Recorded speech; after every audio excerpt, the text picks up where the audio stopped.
share na ng ating mga pansarili. Tayo ay nagpapasalamat sa Panginoon. Dito na ako pupwesto. Yung mga lalaki, doon na lang kayo, palit tayo. Para makita nyo. So, parang iba na talaga ang panahon ngayon kasi pagka nag-aaral ng salita ng Diyos, naka-computer. So, nakita ko naman pala, napakinggan ko na ang lahat sa inyo, mag-memorize ko yung pangalan nyo na nagpunta rito, ang inaasahan talaga ay mabigyan ng kaluguran ng Panginoon. Mabigyan natin siya ng karangalan o madakilan natin siya. Yun ang naman yun. No, papasalamat po ako sa inyo at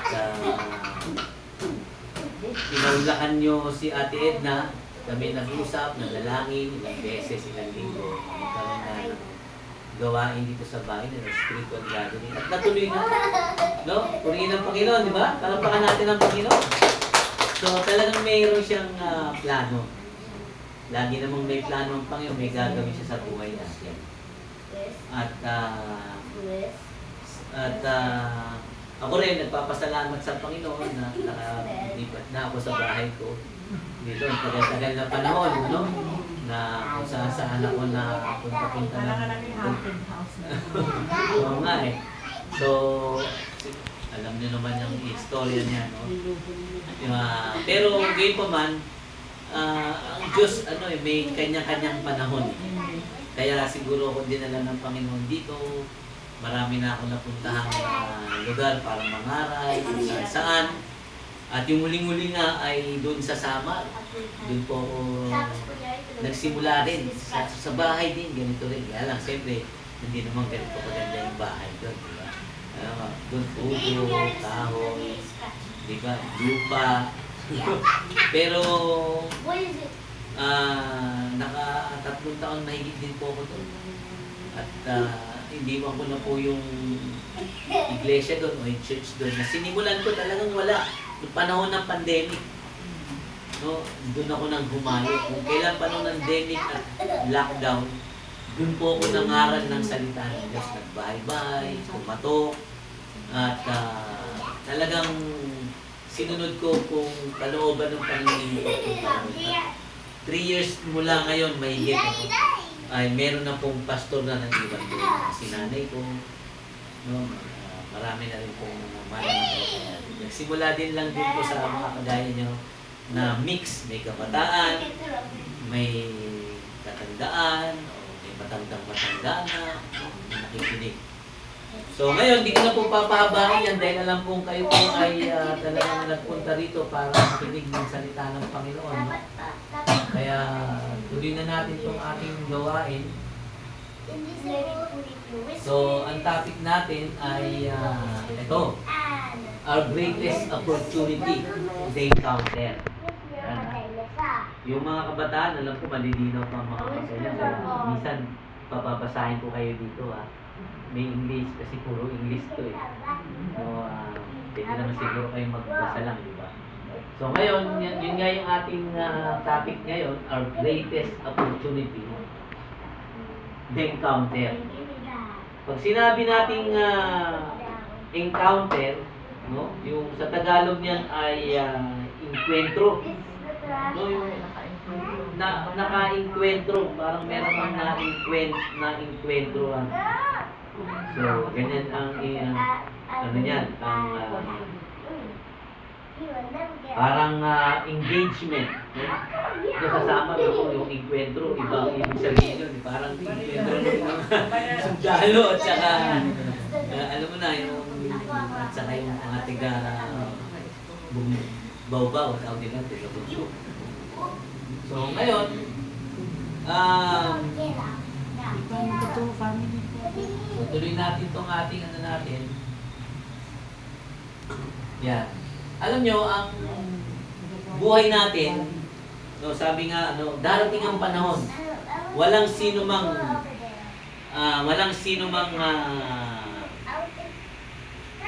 exception o exempted. Lahat tayo ay haharap sa Panginoong Hesus. Sabi sa Bible, ang bawat isa sa atin, lalo na sa mga bata, no? Kabataan, lahat tayo. Pagdating ng Panginoon o pag kinuha na tayo ng Panginoon, haharap tayo sa hukuman niya. Ayan ang sabi sa Bible. At tayo po ay hahatulan ayon sa ating mga ginawa dito sa lupa, mabuti man o masama. Kaya sabi po ay, we will all have to stand before God one day and give an account for our actions. No, nothing is hidden from Him. Walang nakatago. Lahat po, ultimong mga gawa, salita, iniisip natin, hindi po yan nakatago sa Panginoon. Alam niya lahat yan, hindi po ba? Kasi ang Diyos makapangyarihan sa lahat eh. Siya yung tinatawag nating Diyos na all-knowing o omniscient. Siya yung omnipotent. So yung makapangyarihan sa lahat, all-powerful. At saka yung omniscient, omnipotent, omnipresent. Siya'y nasa lahat ng dako. Kaya nga kanina, nandito siya kanina. Hanggang ngayon, tayo iniiwan, no? Lagi tayong kasama. No? Kaya wala pong nakatago sa Kanya. He knows all the secret of our life. Yan, alam niya lahat. Kaya, kung halimbawa parang ito, movie o pelikula, imagine lang natin na sa sandaling ito that God is about to project the movie of your life sa malaking screen. Kasi makikita doon lahat yung ginawa natin. Di ba? Imagine natin. Lahat, naka-record. No? Kaya sabi nga naalala ko isang record, sabi ni David, Panginoon, kung kami ay haharap sa iyo, nakatala lahat ang aming kasalanan. Nakatala, naka-record. Ano kaya ang kahantungan namin? Kaya sabi, kaabag-habag ako. Kaawa-awa tayo. No? Kaya hindi ka makakakuha ng clearance sa langit. Pag gano'n. Kasi pag police clearance o NBA clearance, pag may record, hindi sasabihin sa remarks na no record on file. Kundi too much record on file. Parang ganun.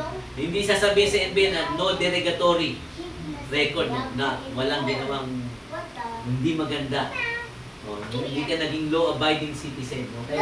Kaya sabi nga dito, yung pelikula, imagine lang natin, lahat ng sinabi natin, lahat ng inisip natin, lahat ng ginawa natin.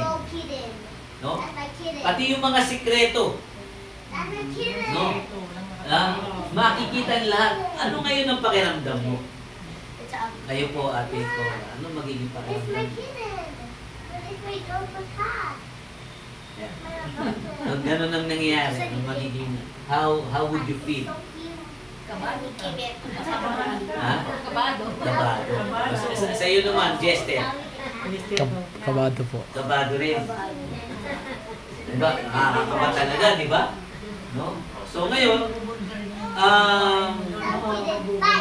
sa Bible, ganito ang gagawin natin. Sa libro po ni Dr. Lucas, sa sinulat niya, ay meron pong istorya ng isang tao na ang buhay niya ay talagang nabago, completely transformed.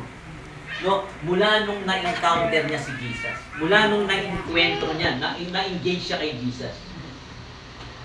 At sabi nga, ang totoo niyan, yan ang mangyayari sa atin kapag tunay na na-encounter natin. Diba? Punta na tayo sa istorya para makausad tayo. Yan. Siguro, sino babasa ng sa inyo? Sa English. Pwede lumapit dito. Basahin natin. Basahin mo yan. Oh, sige. Ayan, basahin mo. Aman. Sa Bible yan. Aman. O yan. Pangalan niya? Charles. O, sige. Basahin mo na, Charles. Lakas mo. He was chief tax collector and was arrested. He wanted to see Jesus, but because he was short, he could not see Jesus. So he rushed ahead and climbed a sycamore fig At pala ng video ko yan. When Jesus reached this spot. When Jesus reached the spot, he looked up and said to him, Zacchaeus, come down immediately. I must stay at your house today. So he came down at once and welcomed him. All people saw this and began to ask, he has gone to be the least of sin. But Zacchaeus stood up and said, the Lord, look, Lord, here and now I give half of my possession to the poor, and I have cheated anybody out of anything. I will pay back 4 times for the amount. Jesus said to him, today salvation has come. Thank you, ha. Anong pangalan niya ulit? Charles, no? Yan. So, yan yung istorya niya, no? Sino nakakaalala sa istorya nito sa Bible? Si Zacchaeus. Si Zacchaeus. So, meron ba? So, binasa naman niya, pero English niya. Tagalogin ko na lang ang kwento, no? Meron daw pangalan ang Zacchaeus. Isa siyang chief, no? Hepe siya sa pangongolekta ng buwis. Kaya mayaman. Ngayon, gusto niya makita si Jesus. Pero dahil siya si pandak, no, short, no, nakalagay sa Bible, pandak sa Tagalog. Hindi niya makita si Jesus kasi ang daming mga tao eh. Pumunta si Jesus sa lugar ng Jericho. Kaya ang ginawa niya, umakyat siya sa puno, ayun, sa puno ng sycamore fig tree. Ngayon, nung dumating na si Kristo sa paglalakad niya, nakita niya yun, sabi niya, Zacchaeus, come down. Kasi tumingala si Kristo eh, sabi doon, he looked up and said to him, Zacchaeus, come down immediately. I must stay at your house today. So, pumunta ako sa bahay mo. Kaya, kahit sa panahon natin ngayon, eh, nandito, pumunta si Kristo sa bahay, di ba? So, ngayon, he came down, bumaba siya, at welcome niya si Kristo sa bahay niya. Nakita lahat ng mga tao, kapitbahay niya, na pagkatapos ay, sabi ng mga tao, nagbubulong-bulungan, no? Kita mo si Jesus, kilala na si Jesus, banal na tao, propeta, nagtuturo ng saglo. Tinanggap niya, meron siyang pumunta siya sa makasalanan. Pero si Zacchaeus, tumayo, no? Pagkatapos silang mag-usap ni Jesus, tumingi siya sa Panginoon. Sabi niya, Lord, here and now I give half of my possession to the poor. Ngayon, ibibigay ko ang kalahati ng lahat ng aming kayamanan sa mga may hirap. At kung meron akong nadayang sino man, I will pay back 4 times for the amount. And Jesus said to him, kaya sinabi ni Jesus, today, ngayon, no, sinasabi niya kay Zacchaeus, kaligtasan ay dumating kay Zacchaeus at sa kanyang pamilya. Today, salvation has come to this house. Yun lang po ang istorya. So ngayon, dyan sa istorya niyan, mapapansin ninyo, number 1, sabi nga ay, God is not a God of coincidence. Ang Diyos po ay may specific purpose. Pumunta siya doon sa Jericho para katagpuin talaga si Zacchaeus. Nakita pa nga niya, di ba? Sabi niya, Zacchaeus, pupunta ako. Kasi, parang katulad din natin, ang Diyos merong specific purpose sa atin. Meron pong inihandang oras ang Diyos, ang Panginoon sa atin para mabago tayo. Kaya napaka-importante na makita natin kung anong ating kalagayan. No, kasi sabi nga God does everything with specific purpose. Hindi pwedeng walang plano ang Diyos sa atin. Alam niya na mayroong lalaking ang pangalan ay Jericho, ang pangalan sa kayo sa Jericho na nangangailangan silang mag-encounter, magkita. Kaya tama po yung narinig ko kanina, hindi reliyon ang importante. Kasi pwede kang may reliyon pero hindi mo naman na encuentro si Kristo. Hindi ka nagtagpo. Diba? So, itong pinag-aaralan natin, itong kinikwento ko sa inyo, ay sabi nga, sabi, it is important that we recognize our condition. Kasi ang Diyos naghanda ng oras para baguhin tayo. Kaya dapat maintindihan natin, maunawaan natin na kung ano ba ang sitwasyon natin ngayon. Ano ba ang kalagayan natin ngayon. Ang kalagayan natin ngayon, alam ni Kristo, kailangan natin magbago. Hindi ng reliyon. Di ba? Di ba? Sabi nga po rito, we need to change rather than simply coming to Jesus out of curiosity. No? Parang bang gusto nila out of curiosity, maraming mga tao, sino ba yun? Si Jesus daw, pumunta dito. Siya ay banal na tao, siya raw ay anak ng Diyos. O tignan nga natin, parang curious lang sila. Pero ito, hindi dapat out of curiosity lang. Ano kaya mangyayari ko sa bahay ni Ate Edna? Dapat, ang nasa sa isip natin, kailangan natin magkaroon ng transformation, ng pagbabago sa ating kalagayan. Amen po ba?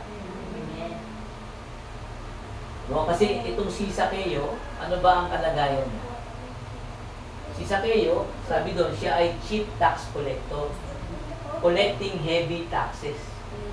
So siya ay, sabi nga, kumukuha siya ng mga buwis sa mga tao, at ang kinukuha na niya ng buwis ay yung kapwa niya, mga Hudyo. Ibig sabihin, siya ay kinamumuhian ng kanyang mga ng mga kababayan niya, kasi kapwa niya kababayan, nagtrabaho siya sa Roma. Ganun dati, no? Nagtrabaho siya sa Roma. No, at kaya yan ay kaya ang tingin sa kanya ng mga tao, para siyang pinagkanulo niya yung kanyang bayan, no? Para siyang ewan ko kung napanood niyo yung bago lang, yung ano ba yun, yung sa hapon at saka kila Dennis Trillo, ano ba yun, sa Channel 7. Hindi niyo ba napanood yun, yung sunod-sunod lang na hapon, pulang araw. O, di ba, pulang araw. Ang ganda ng istorya noon, talagang panahon ng mga hapon, ay may mga Pilipinong tinatawag na makapili, no? Nagtatrabaho sa hapon. Etong si Zaccheo, siya ay ano rin siya eh. Bukod sa traitor, siya ay hindi tapat eh. Dishonest person siya, at saka magnanakaw, kaya siya mayaman eh. Kasi nga, binibigyan niya ng dagdag na sinisingilin sa buwis yung mga tao. Diba? Kaya yan ang kalagayan po ni Zaccheo. Diba? Siya ang ay sabi nga ay, kaya nga sabi nung narinig na, diba? Bakit ganun? Pumunta siya doon sa bakit si Jesus? Hindi malamig. Pumunta sa mga makasalanan. Tignan mo? Yun ang sabi. Yan. Bakit si Jesus pumunta doon? Sa makasalanan. At siya pa ay bisita. O, diba? Iba kagad yung tingin ng mga tao. Na para bagang dapat ang kausap lang ni Jesus ay yung mga religiosong tao, di ba? Yung mga badasalin, may hawak ng Biblia, at banal na tao, yung parang hindi nagkakamali. Hindi ganun eh. No? At tayo rin sa misa sa buhay natin. Kasi isipin nyo bakit ganun ang kalagayan ni Zaccheo. Di ba? Tayong pagkakumisan, pinapayagan ng Diyos na dumating sa ating mga buhay yung mga kahirapan, depression, kalungkutan. Di ba? Yung mga ganyang klase ng buhay, no? Pinapayagan ng Diyos sa buhay natin yan. Na yung mga difficulties in life. No, katulad dito, parang problemado. Lungkot na lungkot. Ito, depressed na depressed. Ito naman, no? Parang chichismisan, no? May pinagchichismisang iba, oh. No? Ito naman, parang, ano to? Parang takot, no? Diba? So, parang, ganyan ang kalagayan niya. May alalahanin siya, may takot siya. No? Pinapayagan ng Diyos yung ganyang kalagayan ng ating mga buhay, di ba?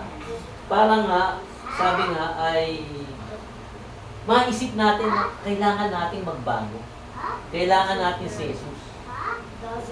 Kaya siya, si Sakeo, nung parating si Kristo, umakyat siya ng puno. Kasi maraming mga tao gusto niyang makita talaga si Jesus.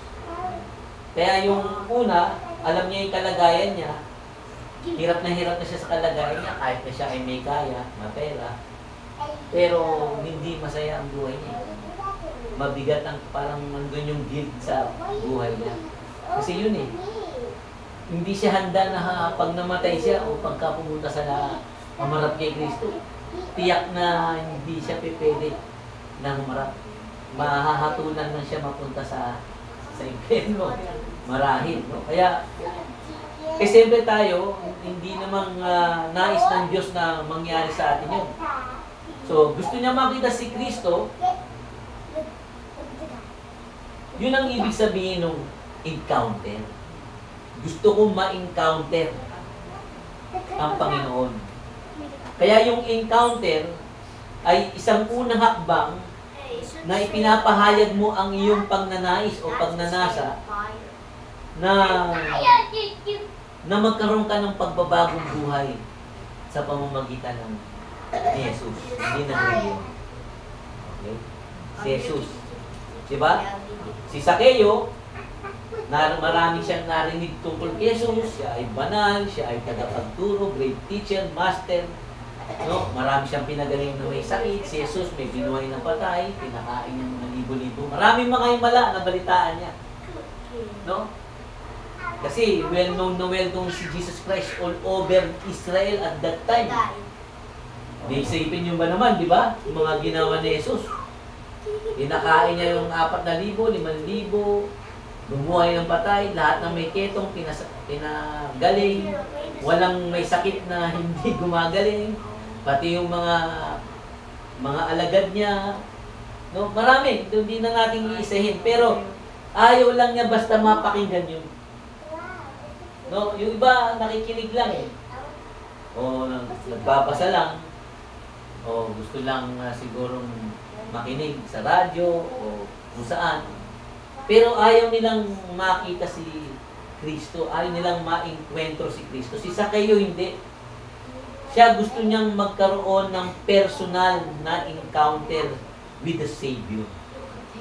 Itong tagapagligtas nito. Kaya, ang resulta, di ba, na-overcome lahat ni Sakeo yung mga hadlang. Kasi pag gustong-gusto mo, sabi nga, pag willing ka, may paraan, di ba? So, ang ginawa ni Sakeo, although siya ay maliit, hindi talaga niya makikita si Jesus, pero gumawa siya ng paraan kahit maliit siya, umakyat siya ng puno. Kasi gusto niya makita si Jesus. Hindi sapat sa kanya yung basta, nandiyan ba? Okay lang yun, narinig ko. Hindi. Kaya tayo, kailangan po meron tayong mga hadlang na kailangan nating ipagtagumpayan para magkaroon po tayo ng personal encounter with Jesus Christ. Marami kasing hadlang Di ba? Pero dapat pagtagumpayan din natin yun. Lalo na sa panahon ngayon, ang dami hadlang. Doon, nung panahon na yun, para makita mo si Kristo, kailangan lang malaki ka, matangkad ka. O, makakasingit ka na siguro pagka... Pero ito si Sakeo, napagtagumpayan niya. Kaya ang tanong sa atin ngayon, sa hapong ito, ano ba ang mga hadlang na hinaharap natin ngayon para malagay tayo sa lugar na makita natin ang Panginoon? Ano ba ang mga hadlang ngayon? Di ba? Nakikinig po ba kayo? O yan. So, kaya sabi nga ay si Sakeo, yung crowd, hindi po naging hadlang yun. Si Sakeo, talagang pinuntahan niya ang Panginoon. Tapos, sabi nga, bagamat siya'y maliit, No? Hindi naging hadlang yun. Tapos, parang sa buhay natin, di ba? Parang, yung kasi, anong panahon yun, pag maliit ka siguro, nakakaya, ganda. Tapos, parang meron siyang personality na kinahihiya niya kasi, di ba? Madali silang mabuli. Siguro pag dumarating na,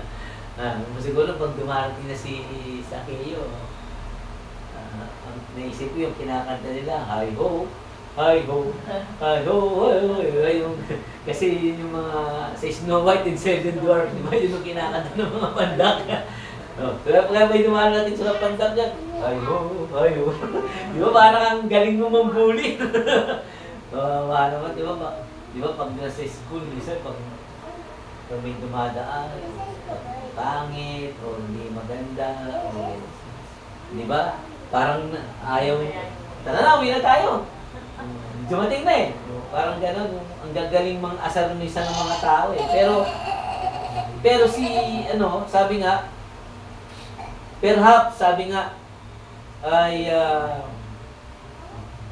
si Zaccheo, ay nakakaya yung kanyang buhay. Di ba? Kita mo, siya ay magnanakaw. Siya ay nangungupit. Siya ay kalaban ng kalahi niya. Marami siyang mga hadlang eh. Pero hindi po niya yun inalintana. Basta siya ay pumunta pa rin sa ating Panginoon. Amen po ba? Kasi nga, meron siyang desire makita si Jesus ng buong puso. Kaya siya ay tumakbo. Sabi doon sa binasa ni Charles, umakyat ng puno. Di ba? Kaya doon makikita natin si Zaccheo, dinemonstrate niya, pinakita niya yung kanyang desire sa pamamagitan ng pagtakbo, pag-akyat sa puno, para makita niya si Kristo.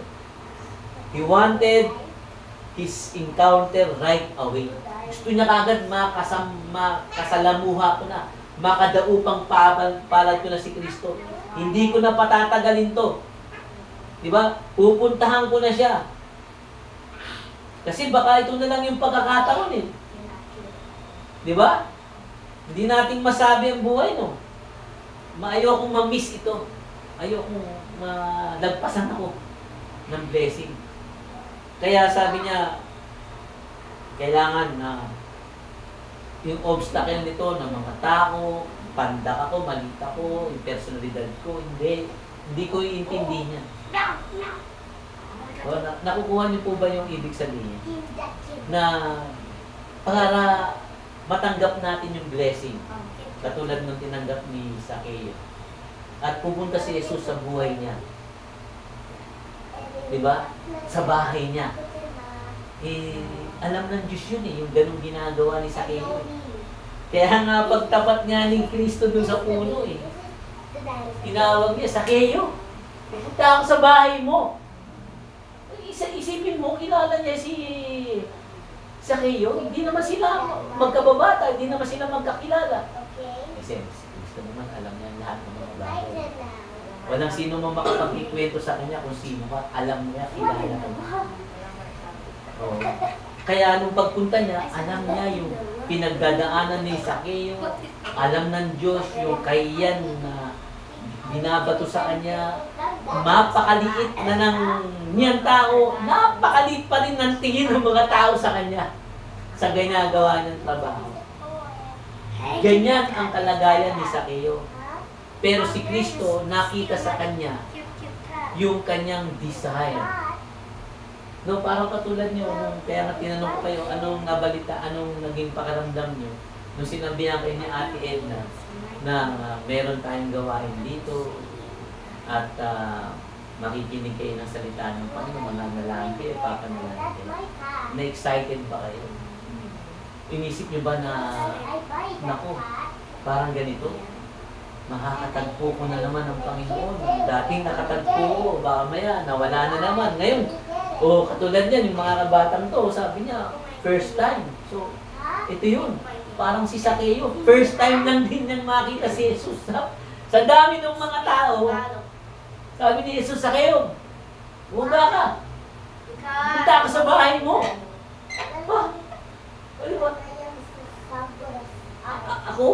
na pandak, ako na maliit, ako na kinamumuyan lahat ng tao, na tingin sa akin ay masamang masama, pupuntahan mo, o Panginoon, parang pupuntahan ni Jesus. Kaya dito makikita natin, no, na ang Panginoon, alam niya ang puso ng bawat isa sa atin.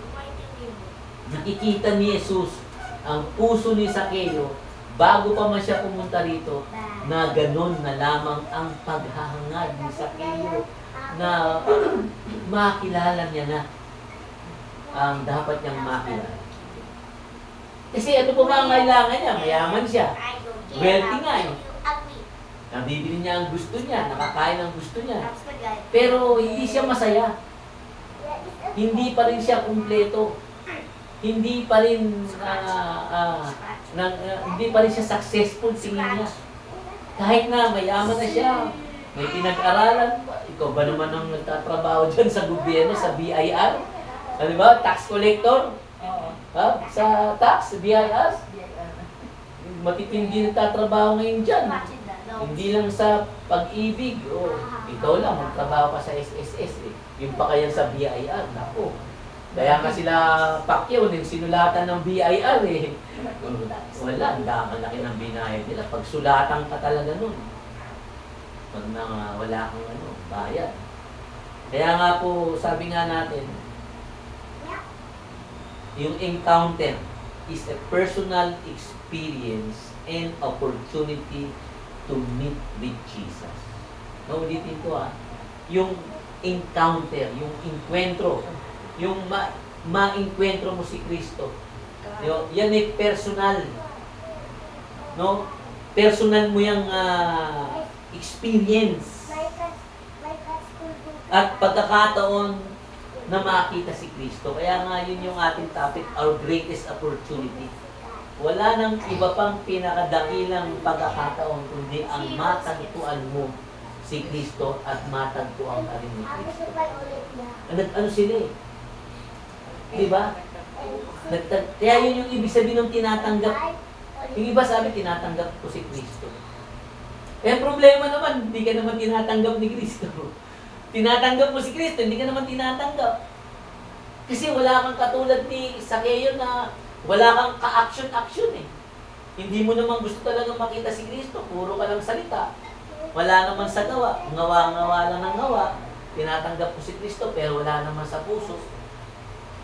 Narinig ko lang si Kristo, no? Satisfied ka na, basta napakinggan mo, si Jesus, kilala ko yun. Pag Pasko at sa kamahal na araw, magkikita kami. Kung ganun lang. Hindi. Dapat you long to have a personal encounter with Savior. Kailangan ma-encuentro mo si Jesus Christ.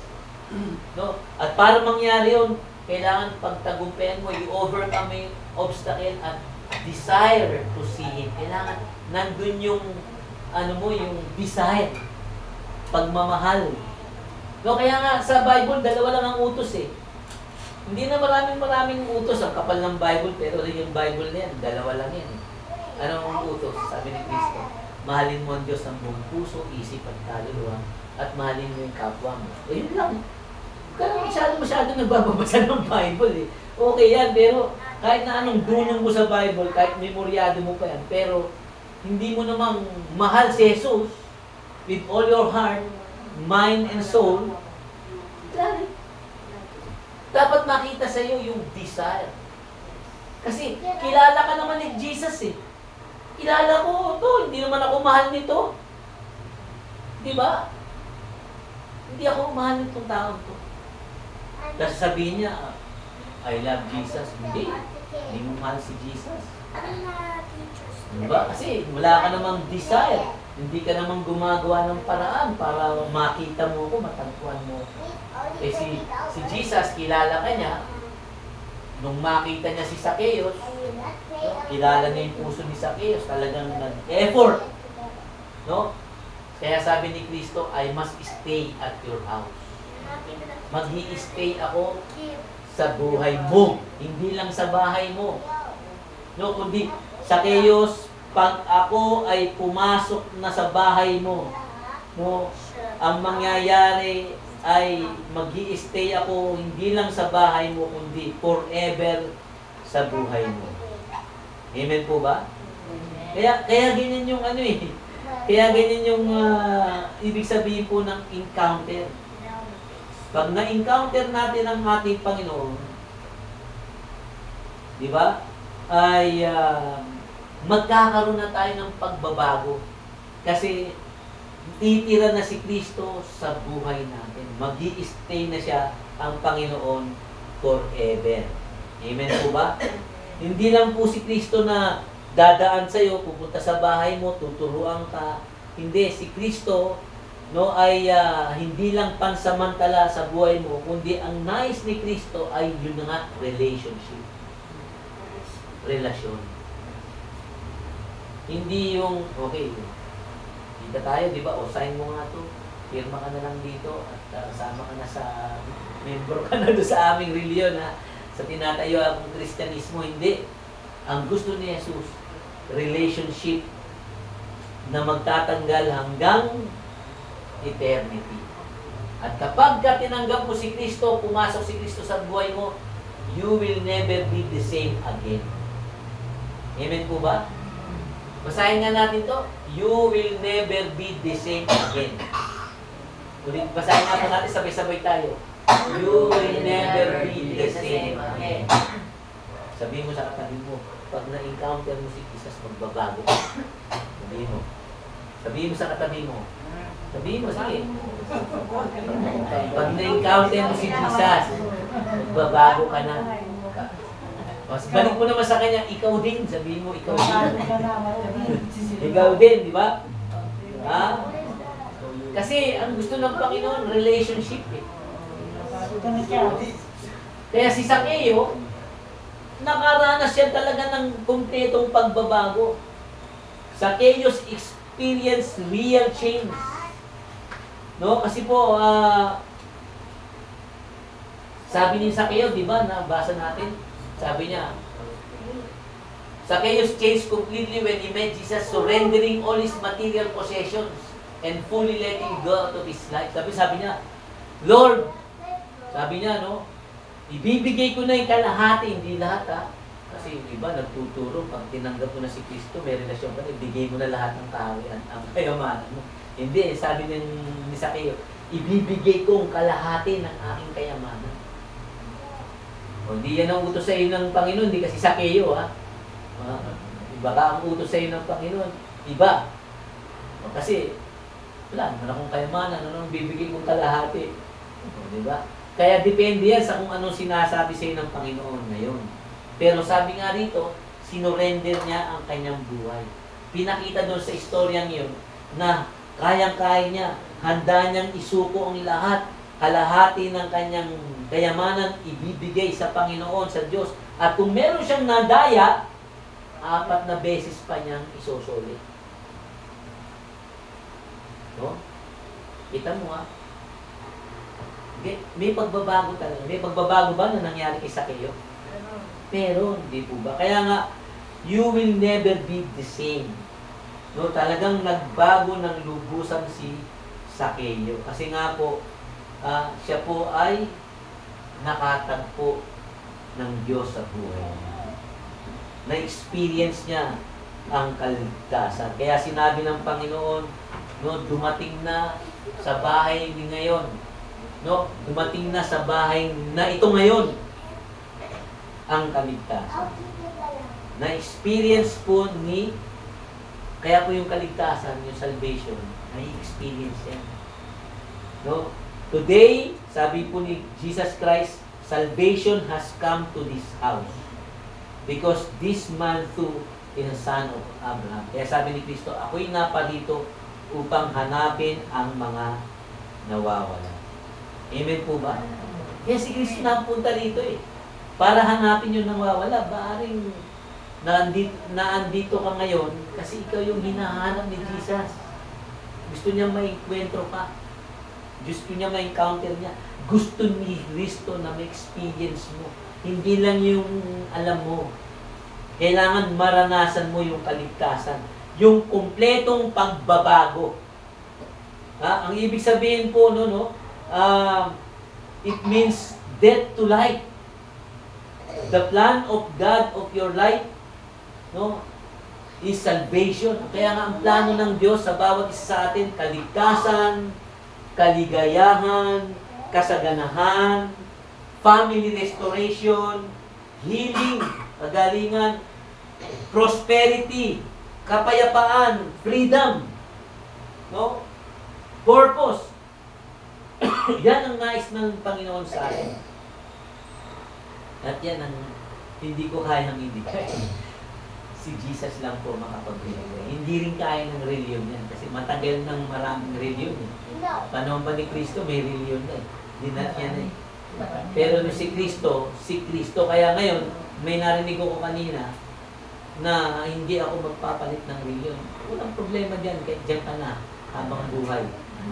Pero hindi mo kaya na wala si Kristo sa buhay. You cannot afford to die without Jesus. No?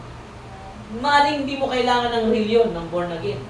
Hindi mo kailangan ng reliyon ng Kristyanismo. But you cannot afford to die without Jesus. Ang kailangan mo, hindi reliyon. Ang kailangan mo, ma-encuentro mo si Jesus. Amen. Ma-encounter mo si Jesus. Kasi hindi naman po nakaka-encounter po ni Sakeo yung reliyon. Hindi naman sinabi ng Panginoon, baba ka Sakeo. Sama ka sa amin, sa grupo namin. Ito, si Pedro, si Juan, si Mateo, pang-13 ka na. Hindi, sama ka. Join ka lang sa amin. Hindi. Kaya itong dito, hindi ito para mag-join. Dito, di ba Ate Juliet? Opo. Para ma-experience mo yung kaligtasan. Yan ang gusto natin dito ngayon. Kung paano naranasan ni Sakeo, no? Ma-experience mo rin. Para ma-experience mo yung kumpletong pagbabago, yun yung encounter. Pag walang pagbabago, hindi mo talaga na-encounter si Jesus. Ang na-encounter mo lang siguro, about religion, pagkakaiba ng Muslim, Hinduism, naintindihan mo lahat yung mga iba't ibang klase ng religion. Hindi naman po tayo may liligtas ng reliyon Amen. natin eh. So, ang nakapagliligtas ay Si si Jesus. Kaya sabi ni Kristo, no, sabi niya, today, ngayon, dumating sa bahay na ito ang kaligtasan. Amen po ba? Kaya ngayon sa ating pagtatapos, hindi na nating hahabaan, ayan, bibigyan natin ng pagkakataon ng bawat isa sa atin. Kasi ito yung pagkakataon. Si Kristo, Espiritu. Nagkatawan tao siya, pero umakyat na sa langit. Pero ang Espiritu ni Kristo ay nasa atin. Nasa kalagitnaan natin siya. Sabi nga sa Bible, sa Revelation 3, ito ay Bisaya, ano? Akin lang tatagalugin kasi tinuro ko. Si Kristo po ay nakatayo, tumutuktok sa pintuan ng ating mga puso. At sino man ang makinig o duminig ng aking tinig at magbukas ng pinto, ako'y papasok na kasama niya at magsasalo na kami. No? Si Kristo po, sa bawat isa sa atin na hindi pa na-encounter si Jesus, ito na yung pagkakataon. Kaya po sa ating pong panawagan, no, ang layunin po natin ngayon ay kayong nandito ngayon, lalo na sa hindi pa nakaka-encounter kay Jesus, ay mag-reflect tayo sa mga katanungan ito. No? Ano ba ang kalagayan ng iyong buhay? Yung ngayon, sa bahagi ng iyong buhay pagdating sa pamilya, sa iyong kalusugan, o sa pananalapi, o sa purpose, o sa damdamin, o sa pagiging tapat. Okay ba? Mabuti ba? O hindi mabuti? O sobrang pangit pa nga? Yan ba ang kalagayan ng ating buhay ngayon? Ngayon, pagdating sa pamilya, pagdating sa pananalapi, pagdating sa kalusugan, sa layunin, sa ambisyon, no? Purpose, o sa iyong damdamin. Di ba? Ano ang sagot natin diyan? At kung hindi maganda yung sitwasyon, no? Katulad ni Zaccheo, anong gusto mong gawin ng Diyos sa buhay mo na dapat baguhin sa iyo? Anong gusto mo na nais ng Diyos na baguhin sa iyo? So ngayon ay ministry time tayo. Ang ibig sabihin ay nais ko po sa inyo na maintindihan natin kung ano ang kalagayan natin ngayon sa harapan ng Diyos. Tayo po'y malayo. At ngayon, sabi nga, buksan natin ang ating mga puso sa Panginoon at magkaroon tayo ng commitment, no? Na o pagsisisi, restitution na magbabago na ng direksyon at susundin na natin si Jesus. So, pwede ba tayong gawin natin yan? So, kayong tatlo, sige, sila na lang kung magsama-sama kayo, mag-usap kayo.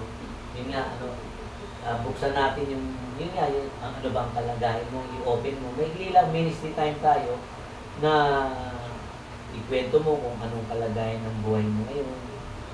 No, ikaw ba ay may nagawang kasalanan sa Diyos, tapos hihingi nyo ng tawad, tapos mangako kayo sa Panginoong Jesus na susunod ka na sa Kanya at tulungan kayo ng magbago.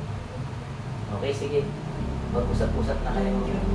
Ano yung kalagayan mo ngayon? At kayo naman po, no? Ito na lang. Tatlo sila. Pwede ba? Dalawa kayo, sister. Ayan. Oo, yung... Basta ang gawin natin, magtapat tayo kung ano yung kasalanan natin. Ano yung condition natin. Magharap po kayo. Ayan. Ano yung mga pagkukulang natin sa Panginoon. Tapos buksan natin yung puso natin sa Panginoon. Okay na yung pwesto nyo ganyan? O, sige, bibigyan ko lang po kayo ng mga 10 minutes ha. Tapos magpe-pray na tayo.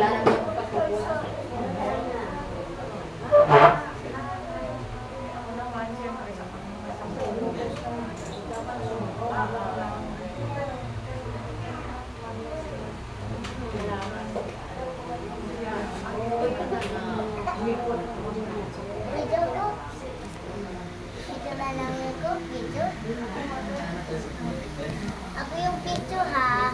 Picture kita. Ayan, purihin ng Panginoon. Mga kabataan.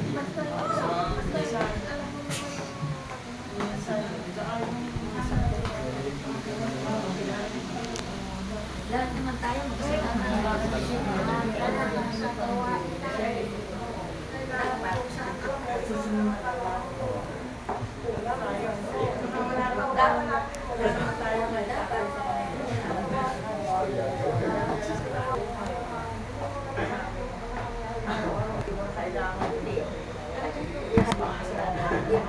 alam niyo, isa pa rin natin sa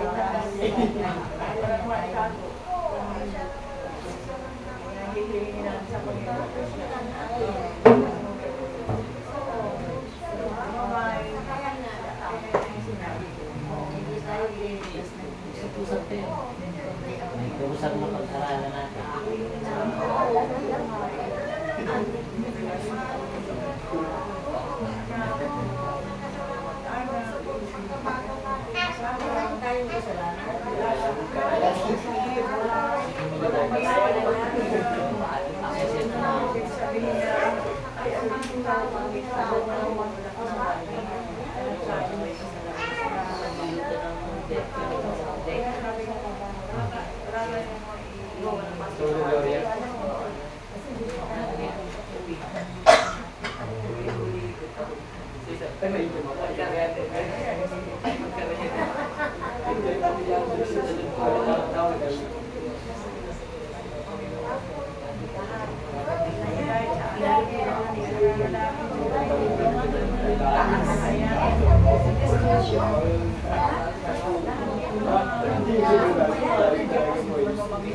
Di ba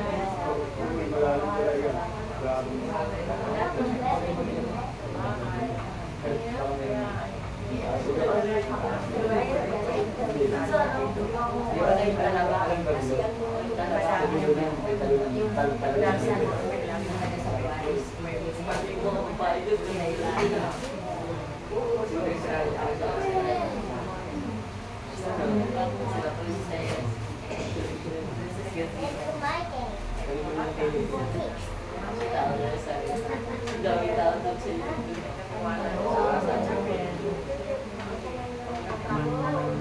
Hindi na.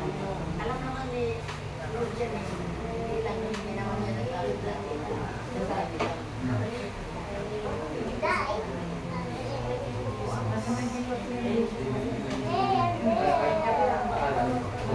Tapos na kayo, no? Kaya, hintayin na lang natin iba. Para umami tayo ng change my heart o God. Gumagawa ng mga kaya ako, doon sabi ko, hindi na ako mamumubisal. Yun. So ngayon ay aawit po tayo. At mamaya na natin pag-usapan yung pinag-usapan mo. So di ba pinag-aralan natin kanina yung kanta na Change My Heart, O God? So yun, siguro ngayon maaawit na natin to ng mas madali nating makakanta ng meaningful, diba? Mas makakanta na natin ngayon yung Change My Heart, O God, na meron pong bakit na naman. So, okay na. So, Just so. andyan yung